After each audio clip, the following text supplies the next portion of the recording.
Hello friends, Munmun কিচেনে তোমাদের সবাইকে স্বাগত। দেখো আজকে আমি আবার একটা নতুন রেসিপি নিয়ে তোমাদের কাছে হাজির হয়েছি। এটা হচ্ছে ডিম ভাপা। ডিমের একঘেয়েমি রেসিপি খেয়ে খেয়ে সবাই বোর হয়ে যাচ্ছেন, তো আমার মতো একবার ডিম ভাপা রেসিপিটা বাড়িতে ট্রাই করে দেখতে পারেন। আশা করছি আপনাদের খুব ভালো লাগবে। তো এই রেসিপিটা একদম ইউনিক স্টাইলের। তো দেখো, তার জন্য প্রথমে আমি 3টে ডিম নিয়ে নিয়েছি। তার মধ্যে দিয়ে দিলাম 1 চামচ লবণ। এবারে ওর মধ্যে দিয়ে দিচ্ছি ধনেপাতা। এবারে ধনেপাতা, লবণ আর ডিমটাকে একটা মিক্সির বোলের মধ্যে নিয়ে নেব। সব ডিমটা, ধনেপাতাটা একবারে মিক্সির একটা বোলের মধ্যে নিয়ে নিলাম। এবার মিক্সির ঢাকনাটা লাগিয়ে এবার একটা এর পেস্ট বানিয়ে নেব। দেখতেই পাচ্ছ ডিমটা ধনেপাতাটা দিয়ে একটা সুন্দর পেস্ট বানিয়ে নিয়েছি। এবারে একটা আমি টিফিন কৌটা নিয়ে নিয়েছি। এটা আমার স্টিলের টিফিন কৌটা। আপনাদের কাছে যেরকম পাত্র থাকবে আপনারা সেই রকম পাত্রেই করতে পারেন। তো তার মধ্যে দিয়ে দিলাম সামান্য অল্প সর্ষের তেল। সেই সর্ষের তেলটা ভালো করে টিফিন কৌটোর গায়ে ভালো করে বুলিয়ে নিলাম। এবারে এর মধ্যে যে ডিমের পেস্টটা তৈরি করে রেখেছিলাম সেই পেস্টটা ওর মধ্যে দিয়ে দিলাম। ডিম আর ধনেপাতার পেস্টটা দেওয়ার পর এবার টিফিন কৌটোর ঢাকনাটা আমি লাগিয়ে দিলাম। সুন্দর করে হাতের সাহায্যে লাগিয়ে দিলাম। এবার গ্যাসের উপর একটা কড়া বসিয়ে দিয়েছি। তার মধ্যে দিয়ে দিলাম 1 বাটি মতো জল। তো জলটা খানিকটা তেতে যাওয়ার পর ওর মধ্যে কড়ার মধ্যে একটা স্ট্যান্ড বসিয়ে দিলাম। স্ট্যান্ডের ওপর যে টিফিন কৌটোর মধ্যে আমি ডিমটা দিয়েছিলাম সেই ডিমের মিশ্রণটা ওর মধ্যে বসিয়ে দিলাম। এবার একটা ঢাকনা দিয়ে ঢেকে দিলাম। এবার 10 মিনিট মতো ওই ডিমটাকে স্টিমে ভাপিয়ে নিতে হবে। ততক্ষণ এপাশে দেখো এর জন্য আমি কী কী মশলা নিয়েছি। পেঁয়াজ, ক্যাপসিকাম, টমেটো, রসুন আর আদা রসুন এগুলোর একটা পেস্ট আমি বানিয়ে নিব। দেখো কিছুটা পেঁয়াজ আর আদা দিয়ে একটা পেস্ট বানিয়ে নিয়েছি এবং কিছুটা পেঁয়াজ কুচো আমি রেখে দিয়েছি, ওটা পরে আমার কাজে লাগবে। এবার দেখো 10 মিনিট পর আমি এই কৌটোটা খুলে তোমাদেরকে দেখিয়ে দিচ্ছি যে ডিমটা কত সুন্দর ভাপা হয়ে গিয়েছে। দেখতেই পাচ্ছ যেন একটা কেকের মতো সুন্দর হয়েছে। এবারে ওটাকে আমি ছুরির সাহায্যে ছোট ছোট করে পিস পিস করে টুকরো টুকরো করে নিচ্ছি। যেভাবে ঠিক পনির কাটে সেইভাবেই আমি ছুরির সাহায্যে পনিরের মতো ছোট ছোট করে পিস করে নিচ্ছি। তো দেখতেই পাচ্ছ আমি ছুরির সাহায্যে ছোট ছোট করে পিস করে নিচ্ছি। তো কার কার আমার এই রেসিপিটা ভালো লেগেছে একবার আমাকে কমেন্ট করে জানিও। তো ডিমের একঘেয়েমি রেসিপি থেকে একবার এরকম ইউনিক স্টাইলের রেসিপি করে দেখো। কত সুন্দর ছোট ছোট হয়েছে এবং পিসগুলো কত সফট হয়েছে তোমাদেরকে আমি হাতের সাহায্যে দেখিয়ে দিচ্ছি। দেখো এইভাবেই ছোট ছোট করে টুকরো টুকরো করে কেটে নিতে হবে। এবারে দেখো গ্যাসের উপর আমি একটা কড়া বসিয়ে দিয়েছি। তো কড়াটা একটু গরম করে নিচ্ছি। তার মধ্যে দিয়ে দিলাম সামান্য পরিমাণে সাদা তেল। তো তেলটা একটু কড়ার গায়ে ভালো করে খুন্তি দিয়ে বুলিয়ে নিচ্ছি। একটু কড়াটা ভালো করে তাতিয়ে নিলাম। এবার এর মধ্যে আমি একটা ডিমকে ফেটিয়ে রেখেছিলাম, তার মধ্যে দিয়ে দিয়েছি কিছু ধনেপাতা। দিয়ে এই ডিমটার একটা ভুজিয়া করে নেব। যেভাবে ডিমের ভুজিয়া করে সেইভাবে আমি ডিমের ভুজিয়া একটা করে নিচ্ছি। তো দেখো এইভাবে নেড়ে চেড়ে সুন্দর করে আমি ভুজিয়াটা করে নেব। তো ভুজিয়াটা করার পর ওটাকে আমি একটা পাত্রের মধ্যে রেখে দেবো। তো ভুজিয়াটা আমার কী কাজে লাগবে সেটা আমি তোমাদেরকে পরে বলে দেব। সঙ্গে থাকো, দেখতে থাকো আমার সাথে এবং আমার মতো রেসিপিটা একবার হলেও বাড়িতে ট্রাই করবে। আশা করছি তোমাদের খুব ভালো লাগবে। এটা একটা ইউনিক স্টাইলের রেসিপি।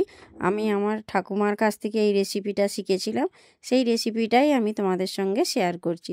তো দেখো ভুজিয়াটা আমার একদম ভাজা হয়ে গিয়েছে। এবারে কড়া বসিয়ে দিয়েছি গ্যাসের উপর এবং তার মধ্যে তেল দিয়ে দিয়েছি। তো তেলটা গরম হয়ে যাওয়ার পর যে পিস পিস করে আমি ডিম ভাপাটা কেটে রেখেছিলাম সেই পিসগুলো ওর মধ্যে দিয়ে একটু ভালো করে ভেজে নিতে হবে। তো এবারে দেখতেই পাচ্ছ সব ডিম ভাপাগুলো আমি ওর মধ্যে দিয়ে দিলাম। এবার খুন্তির সাহায্যে আস্তে করে নেড়ে চেড়ে ওগুলোকে একটু লাল লাল করে ভেজে নিতে হবে। এই পর্যায়ে গ্যাসের আঁচটা একটু কম রাখতে হবে, নাহলে ডিম ভাপাগুলো পুড়ে যেতে পারে। গ্যাসের ফ্লেমটা একটু লো ফ্লেমে রেখে এগুলোকে হাতে সময় নিয়ে ভেজে নিতে হবে। দেখো এবারে উল্টে পাল্টে আমি একটু ভেজে নিচ্ছি, যাতে দুটো সাইডই ভালো করে ভাজা হয়ে যায়, সেইভাবেই তোমাদেরকে ভাজতে হবে। তা এখনও বারবার বলছি, এই সময় গ্যাসের ফ্লেমটা একটু লো ফ্লেমে রাখতে হবে।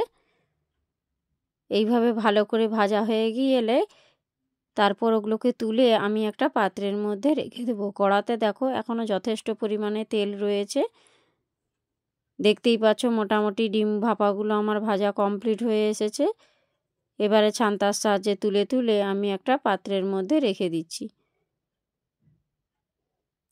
এই সময়ে গ্যাসের ফ্লেমটা একদম লো ফ্লেমে রাখতে হবে।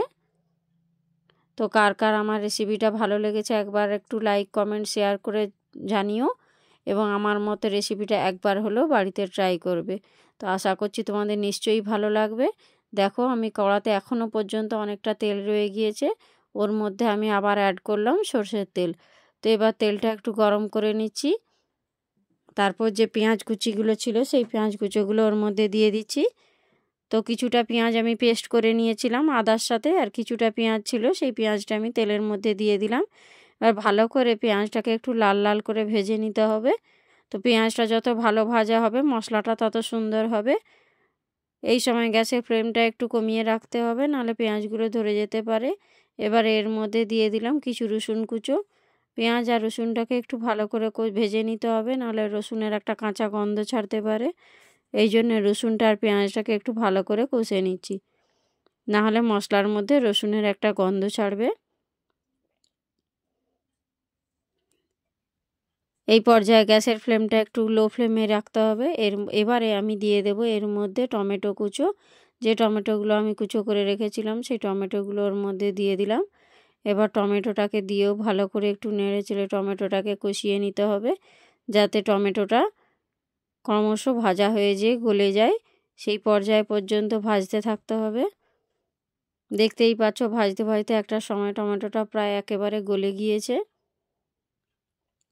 এবারে এর মধ্যে অ্যাড করে দিলাম ক্যাপসিকাম। যে ক্যাপসিকামগুলো আমি কেটে রেখেছিলাম সেই ক্যাপসিকামগুলো ওর মধ্যে অ্যাড করে দিলাম। আর ক্যাপসিকামটা দেওয়ার পর ভালো করে একটু নেড়েচেড়ে ভেজে নিতে হবে। দেখতেই পাচ্ছ ভাজতে ভাজতে ক্রমশ মশলা থেকে তেল ছেড়ে বেরিয়ে এসেছে। এই পর্যায়ে আমি অ্যাড করলাম 1 চামচ লবণ, তারপরে দিলাম 1 চামচ হলুদ গুঁড়ো, তারপরে দিলাম 1 চামচ লঙ্কার গুঁড়ো। এবারে এর মধ্যে দিয়ে দিলাম কাশ্মীরি লঙ্কার গুঁড়ো। তো কাশ্মীরি লঙ্কার গুঁড়ো এবং হলুদ গুঁড়ো, লঙ্কা গুঁড়ো, নুনটা দেওয়ার পর ওই তেলের মধ্যেই ভালো করে কষিয়ে নিতে হবে। তো তেলের মধ্যে গুঁড়ো মশলাগুলো দিলে দেখবে রেসিপিটার একটা সুন্দর কালার আসবে। তার জন্যই আমি সমস্ত উপকরণগুলোই তেলের মধ্যেই দিলাম। তো তেলের মধ্যে দিলে রেসিপিটা দেখবে একটা দারুণ সুন্দর কালার আসবে। এবারে এর মধ্যে দিয়ে দিলাম আদা, রসুন আর পেঁয়াজ বাটার যে একটু পেস্ট করেছিলাম সেই পেস্টটা দেওয়ার পরও একটু ভালো করে হাতে সময় নিয়ে কষিয়ে নিতে হবে। এই পর্যায়ে আমি কোনো মশলার মধ্যে জল অ্যাড করিনি। দেখো কষতে কষতে মশলা থেকে কত সুন্দর তেল ছেড়ে বেরিয়ে এসেছে এবং কালারটা কত সুন্দর হয়েছে। আমি এই জন্যই বলেছিলাম যে মশলার যে গুঁড়ো মশলাগুলো আমি ইউজ করেছি ওটা তেলের ওপর দিলেই সুন্দর একটা কালার আসবে।